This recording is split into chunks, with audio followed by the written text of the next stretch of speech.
오늘도 아가서 2장에 기록된 이 말씀을 통해서 하나님께서 주시는 은혜를 우리가 함께 나누기를 원합니다.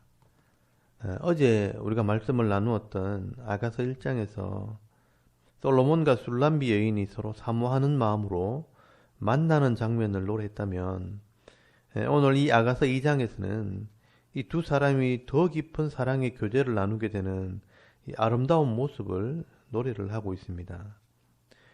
그래서 여러분, 아가서 2장 1절에서 3절까지 두 사람이 서로 바라보면서 찬송을 하게 됩니다. 1절 말씀에 여자가 먼저 노래를 합니다. 나는 샤론의 수선화요 골짜기의 백합화로다 라고 노래를 합니다. 여러분, 이 노래는 이 술람비 여인의 겸손한 자기 표현입니다. 여기 샤론이라는 지역은 지중해 해변 곁에 있는 평야 지역입니다. 양들이 제일 좋아하는 지역이기 때문에 사실 우리 교회 이름도 여기에서 따온 것입니다. 그래서 양들이 제일 좋아하는 꼴이 있는 곳이라고 해서 대구 샤론 교회라는 이름을 지은 것입니다. 이 술람비 여인은 자기의 모습을 노래하면서 이 샤론의 들판에 흔하게 피어있는 수선화라고 말씀을 합니다. 사실 여기 수선화라고 되어 있지만 장미라고 번역을 하기도 하고요. 또 샤프란이나 크로커스라고 들판의 작은 들꽃이라고 번역을 할 수도 있습니다. 다시 말하면 나는 들판의 평범한 꽃과 같고 골짜기의 백합화 같다라고 노래한 것입니다. 여러분, 여기 백합화도 이스라엘 땅에서는 흔히 볼 수 있는 그런 꽃입니다. 그런데 솔로몬이 화답을 합니다. 2절 말씀해 보시면 여자들 중에 내 사랑은 가시나무 가운데 백합화 같도다 라고 노래를 합니다. 여러분, 여기 가시밭은 고난을 상징합니다. 내 사랑, 내 아내가 될 사람은 마치 많은 고난 가운데 피어난 백합화 같은 존재라고 노래를 하는 것입니다. 여러분, 이 백합화는요, 특히 향이 강하기로 유명한 꽃입니다. 많은 고난 가운데 아름답게 피어나서 많은 사람들에게 영향을 미칠 사람이라고 칭찬을 하는 것입니다. 그런데 여러분, 이것이 바로 교회의 모습입니다. 고난의 가시가 백합화를 찌르면 그 향기가 온 땅에 퍼지게 되는 것처럼 교회도 이 세상의 고난 속에서 성장하고 성숙해 나가는 것입니다. 그리고 여자가 또 화답을 합니다. 3절 말씀해 보시면 남자들 중에 나의 사랑하는 자는 숲을 가운데 사과나무 같구나. 내가 그늘에 앉아서 심히 기뻐하였고 그 열매는 내 입에 달았도다 라고 노래를 합니다. 여러분, 이 술람미 여인은요, 솔로몬을 향해서 노래를 하기를 숲을 속의 사과나무처럼 많은 사람들의 그늘이 되어주는 분이라, 피곤하고 지친 사람들에게 생명과 기쁨을 주는 위로자와 같은 분이라 라고 노래를 하는 것입니다. 여러분, 이것을 예수님과 성도와의 관계 속에서 보면 세상 속에서 부름받은 성도들은 마치 가시나무 속에 피는 백합화 같이 존귀한 존재가 되고, 또 예수님은 많은 지친 영혼들의 쉼과 안식과 생명과 기쁨을 주는 위로자가 되시는 분이라고 노래를 하는 것입니다. 그리고 여러분, 4절 말씀에 솔로몬이 술람비 여인을 데리고 잔치집에 참여하게 됩니다. 4절 말씀에 그가 나를 인도하여 잔치집에 들어갔으니 그 사랑은 내 위에 깃발이로구나. 너희는 건포도로 내 힘을 돕고 사과로 나를 시원하게 하라. 내가 사랑함으로 병이 생겼음이라 라고 말씀을 합니다. 여러분, 이 술람비 여인은요, 잔치집, 이 기쁨의 자리에 함께 참여하게 되는데 거기서 솔로몬으로 인해 귀한 대접을 받게 됩니다. 그래서 내 사랑은 내 위에 깃발이라고 표현을 하게 됩니다. 여러분, 여기 깃발은 전쟁을 할 때 들고 다니는 깃발을 말하는 것입니다. 내 남편이 될 사람이 나에게 군대 깃발처럼 나를 보호해 주었다, 나를 대우해 주었다라는 것입니다. 그런데 여러분, 5절 말씀해 보시면 이 술람비 여인이 사랑함으로 병이 생겼다라고 말씀을 합니다. 이 병을 사랑의 병이라고 해석을 하기도 하지만 저는 실제로 연약하고 아팠다는 것으로 해석을 합니다. 여러분, 성도는요, 세상 속에서 늘 연약한 존재로 살아가는 것입니다. 그래서 5절 말씀에 건포도라고 되어 있지만 사실은 건포도 떡입니다. 이 건포도 떡으로 힘을 돕고 사과로 나를 시원케 하라라고 말씀을 합니다. 여러분, 떡은 말씀을 상징합니다. 사과는 솔로몬을 말하기 때문에 이 해석을 하면 예수 그리스도와 말씀이 나에게 힘이 되고 나를 시원케 한다고 말씀을 하는 것입니다. 그래서 여러분 6절에서 7절까지 말씀해 보시면 이 솔로몬이 술람비 여인을 위로하고 사랑을 나누는 장면을 노래하고 있습니다. 그가 왼팔로 내 머리를 고이고 오른팔로 나를 안는구나. 예루살렘 딸들아, 노루와 들사슴을 두고 너에게 부탁한다. 내 사랑이 원하기 전에는 흔들지 말고 깨우지 말지니라 라고 노래를 하는 것입니다. 여러분, 이 솔로몬은요, 왼팔로 술람비 여인의 머리를 고이고 또 오른팔, 이 능력의 팔로 안아주면서 위로를 합니다. 여러분, 이 모습은 그리스도와 교회의 사랑을 노래한 것입니다. 이 그리스도가 교회를 품고 능력의 손으로 지켜주신다는 것입니다. 그리고 이 술람비 여인은요, 이 솔로몬의 품에서 안식을 누리며 잠이 들게 되는데 노루와 들사슴에게 부탁을 합니다. 내 사랑과 깊은 사랑을 나눌 때 내 사랑이 원하기 전에는 흔들리지도 말고 깨우지도 말라고 말씀을 합니다. 깊은 안식과 평안을 누리는 것을 말씀을 하는 것입니다. 그리고 여러분 8절에서 9절까지 말씀에는 이 술람비 여인이 과거를 회상하면서 솔로몬을 처음 만났을 때를 회상하게 됩니다.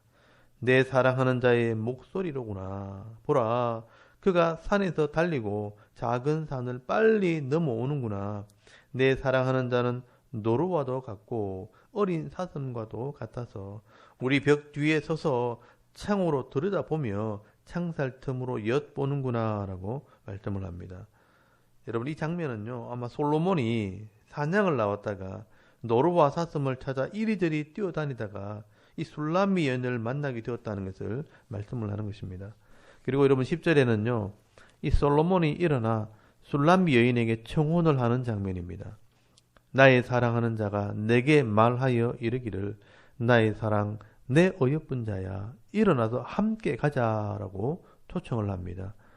여러분, 이제 힘을 내어서 일어나 나와 함께 이제 아름다운 가정을 이룰 것을 말씀을 하게 되는 겁니다. 그래서 여러분 11절 말씀에 겨울도 지나고 비도 그쳤고 지면에는 꽃이 피고 새가 노래할 때가 이르렀는데 비둘기의 소리가 우리의 땅에 들리는구나. 무화과 나무에는 푸른 열매가 익었고 포도나무는 꽃을 피워 향기를 토하는구나. 나의 사랑, 나의 어여쁜 자야. 일어나서 함께 가자라고 노래를 합니다. 여러분, 이 술람비 여인과 깊은 사랑과 교제를 나눈 이 솔로몬은 이제 때가 되었다라고 말씀을 합니다. 겨울이 지나면 꽃이 피는 봄이 오듯이 무화과 나무의 열매가 익었고 포도나무에 꽃이 피었다는 것은 이제 사명 감당할 때가 되었다는 것입니다. 여러분, 이 모습이 예수 그리스도를 만난 성도들에게 복음을 전할 때가 되었고 이제는 사명 감당할 때가 되었다고 초청을 하는 것과 같은 것입니다. 그리고 여러분 14절 말씀에 반석으로 보호해 주실 것을 말씀을 합니다. 바위 틈 낭떠러지 은밀한 곳에 있는 나의 비둘기야, 내가 네 얼굴을 보게 하라. 네 소리를 듣게 하라. 네 소리는 부드럽고 네 얼굴은 아름답구나 라고 노래를 합니다. 여러분, 솔로몬의 위로의 말씀입니다. 어렵고 힘들 때 바위 틈 은밀한 피난처에 숨어있는 이 비둘기처럼 주님 앞에 나오라고 말씀을 합니다.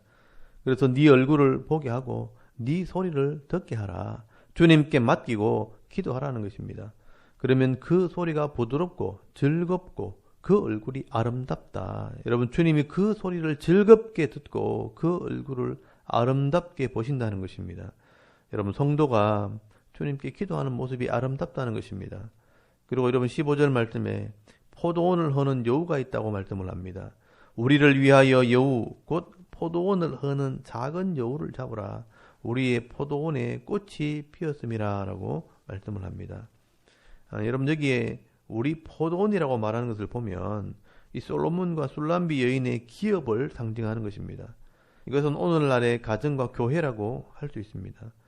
그런데 여러분, 작은 여우가 굴을 파고 흙을 파헤침으로 이 나무의 뿌리를 드러내어 나무를 죽게 한다는 것입니다. 그러므로 이 작은 여우는요, 가정과 교회가 복을 받지 못하도록 방해하는 이런 악한 영들과 죄의 유혹들을 말씀하는 것입니다.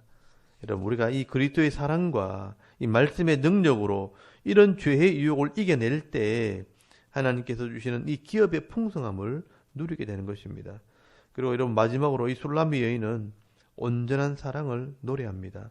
내 사랑하는 자는 내게 속하였고 나는 그에게 속하였도다. 그가 백합화 가운데서 양떼를 먹이는구나 라고 노래를 합니다. 여러분, 이 술람미 여인은요, 온전한 사랑을 고백하는 것입니다. 내 사랑하는 자는 나와 같이 되었고 나는 그의 것이 되었다라고 고백을 합니다. 여러분, 이 두 사람이 온전한 사랑이 되었다, 하나가 되었다는 것입니다. 여러분, 이 말씀은요, 요한복음 15장 5절 말씀에 보시면 예수님께서 포도나무 비유를 통해서 말씀을 합니다. 나는 포도나무요 너희는 가지라. 그가 내 안에 내가 그 안에 거하면 사람이 열매를 많이 맺나니 나를 떠나서는 너희가 아무것도 할 수 없음이라 라고 말씀을 합니다. 여러분, 포도나무에 가지가 붙어 있으면 하나가 되고요, 또 이 포도나무 진액을 받아 열매를 맺게 되는 것처럼 이 술람미 여인도 솔로몬과 하나가 되었다는 것입니다. 그리고 여러분, 백합화 가운데 양떼를 먹이게 되었다는 것은 이 술람미 여인과 솔로몬이 함께 거하게 되었다고 말씀을 하는 것입니다. 그리고 여러분, 17절 말씀에 잠깐 작별을 하면서 안타까운 마음을 노래하게 됩니다. 내 사랑하는 자야, 날이 저물고 그림자가 사라지기 전에 돌아와서 베데르산의 노루와 어린 사슴 같을지니라 라고 말씀을 합니다. 여러분, 이때는요, 솔로몬이 결혼을 위해서 또 부모의 허락을 받기 위해 잠깐 집으로 돌아가게 된 것 같습니다. 그래서 이 술람미 여인은 해가 지면 노루와 사슴이 집으로 돌아오는 것처럼 빨리 돌아오기를 기대하는 마음으로 지금 노래를 하고 있는 것입니다. 여러분, 이 모습은요, 마치 주님을 기다리는 성도의 모습과 같은 것입니다. 그래서 성도는요, 비록 지금은 얼굴과 얼굴을 맞대어 볼 수 없지만 다시 오신다는 이 주님의 약속을 믿는 믿음으로 거룩한 신부의 모습으로 성실하게 살아가야 하는 것입니다. 그러면 오늘 이 아가서 2장에는 가시밭의 백합화 같은 이 술람미 여인과 숲속의 사과나무 같은 이 솔로몬이 하나가 되어 깊은 사랑을 나누고 또 미래를 위해 함께 약속하는 장면이 기록되어 있는 것입니다. 여러분, 이 모습은요, 예수 그리스도가 죄의 고통 속에 살아가는 우리 한 사람 한 사람을 거룩한 신부로 불러서 하나님의 나라 백성이 되게 하시고 또 우리 각자에게 사명을 주시는 것과 같은 것입니다. 그러므로 오늘도 우리가 다시 주님을 만날 때까지 내게 주어진 이 포도원을 지키며 아름다운 모습으로 섬기는 삶을 살아야 할 것을 노래하고 있는 것입니다. 여러분, 오늘도 내게 주신 이 포도원과 같은 가정과 기업에 죄가 들어오지 못하도록 말씀과 기도와 정직함과 성실함으로 늘 이기는 삶, 승리의 삶을 살아갈 때 하나님께서 주시는 이 풍성한 은혜를 누리며 살아가는 저와 여러분의 이런 영적인 삶의 모습이 되실 수 있기를 주의 이름으로 축원합니다. 아멘. 우리 잠깐 기도드리겠습니다. 오늘도 다시 오실 주님을 기다리는 이 거룩한 신부와 같이 하나님 말씀으로 거룩한 삶, 정직과 성실한 삶을 살게 하옵소서.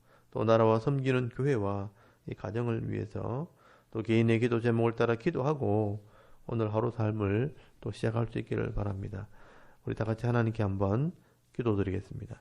살아계신 하나님 은혜를 감사합니다. 오늘도 이 아침에 예배하게 하시고